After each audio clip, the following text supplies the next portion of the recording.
மாறி நம்மளுடைய மனமும் நம்மளுடைய செயல்களும் நம்மளுடைய உள்ளமும் எல்லாமே அந்த மாதிரி வெள்ளை கலர் பூவா மாறி இங்க இருந்து வெளியில போற அந்த பக்குவத்தை ஏற்படுத்துற அந்த பண்பை தான் இந்த திருவிக்கா பேச்சு பயிலரங்கம் நம்மளுக்கு அதை ஏற்படுத்துது. அதுல எல்லாருக்குமே திருவிக்கா பேச்சு பயிலரங்கத்துல இருக்கிற எல்லாருக்குமே அந்த வாய்ப்பும் வசதியும் அந்த சந்தர்ப்பமும் அமைத்து கொடுத்த, அது மயிலை கிளையாம இருக்கட்டும், இல்ல நம்ம திருவிக்கா பேச்சு பயிலரங்கமா இருக்கட்டும், இல்ல அது கில் நகரா இருக்கட்டும், இல்லன்னா அது நாகேஸ்வரா பார்க்கட்டும் இருக்கும், எல்லாத்துக்குமே அந்த சிறப்பு சேர்ந்தது.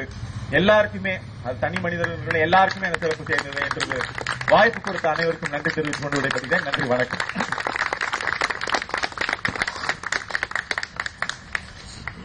உங்களை பார்ப்பதற்கு ஐயாவிற்கு இந்த ஒரு எளிய, அவருக்கு எதுவுமே ஏற்றுக்கவே மாட்டாரு, ஒரு நம்முடைய ஞானா அவர்கள் இந்த ஒரு புத்தகத்தை அவருக்கு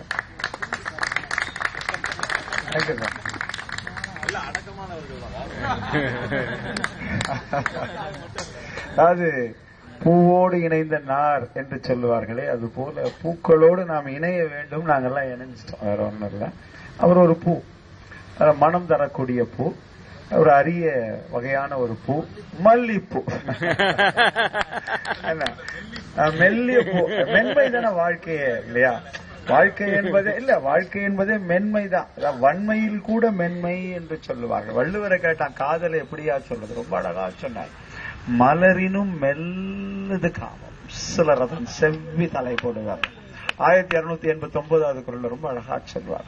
இதை ஒருத்தர் இங்கிலீஷ்ல டிரான்ஸ்லேட் பண்ணலாம். அந்த மெல்லிதுன்றத டிரான்ஸ்லேஷன் டெண்டர், பிரிட்டில், சாஃப்ட், எல்லாம் சட்டில் எல்லாம் எழுதினாலும் கடைசியில் எழுதினாலும் I couldn't find the appropriate word for this மெல்லுது, so I put மெல்லுது as மெல்லுது.